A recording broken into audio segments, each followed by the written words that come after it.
Good morning, everyone. Welcome back to share number 2. Here we go. So before we begin Sha'ar B'Tochen, I want to say an interesting thought that crossed my mind. Among Bachrim, they love to debate the topic: is our world a reality or it's just an illusion? Meaning, are the trees behind me real or just my thoughts are creating this illusion in my mind? So this is a topic Bachrim love to debate, who think they're the smartest psychologists, psychiatrists, and philosophers in the world. This is a debate they always have. So to me, I don't see a difference. If the illusion is a reality we all live in, and we all share the same illusion, so then it's a reality for us. Who cares if it's real or not? That's my opinion. Maybe I'm wrong, but that's my opinion. Now, the question is, when it comes to what we do in this world and what we do, is that an illusion, or is just the Eibishter allowing us to think we're in control? So there's a clip going around which I really enjoyed, where the mushal is somebody's driving down the street, and there's 2 steering wheels. He has a steering wheel, and the passenger next to him has a steering wheel. And now he's driving as if everything's normal, and the kid behind him is turning the steering wheel right, left. And somebody stops him and asks him, like, why in the world do you have 2 steering wheels? So he says, very simple. He says, I know I'm in control here. I know I'm controlling the car, but my child has extreme ADHD, or whatever the letters you want to attach to him, and he needs to feel like he's controlling the car, and he has no patience, allowing me to drive the car. He has to feel that he's running the show. He's ruling the streets. So I give him that illusion, and he's turning the steering right, left, and he thinks he's pressing the gas pedal, and he was doing nothing. I'm in control. So I think it's a great mushal to how the world is.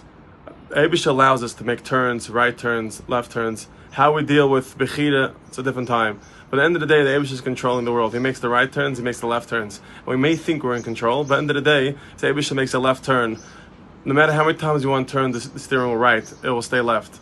And we have to just realize that and come to that achnua, that as much as we think we're in control, the Eibush is turning the steering wheel.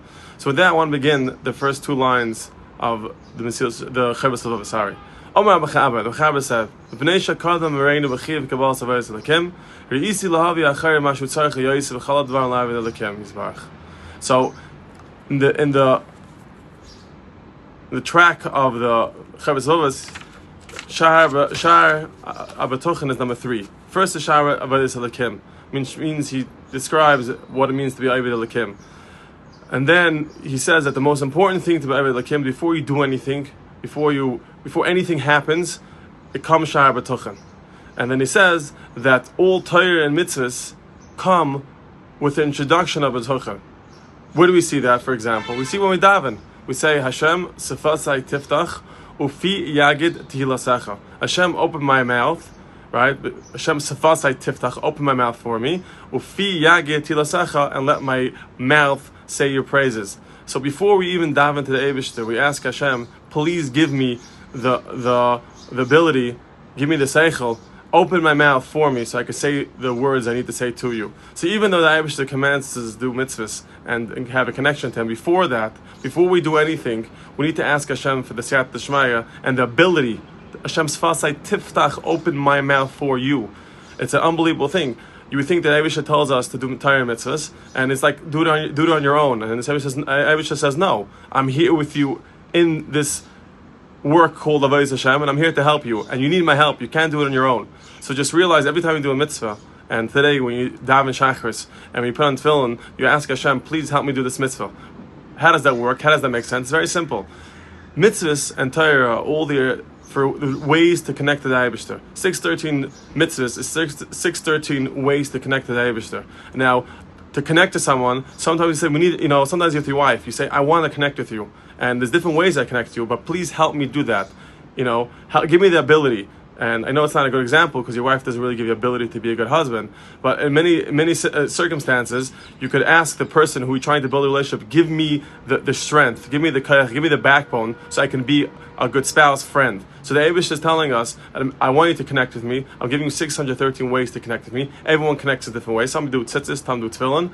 But at the end of the day, we're asking Hashem, please give me that ability, that strength to be able to connect to you. And without that, we can't do anything. So that's why the Chovos HaLevavos starts, his Shar B'Tochen that before any mitzvahs, before anything, you need to have Hashem's Siyat D'Shmaya to be able to do any mitzvahs.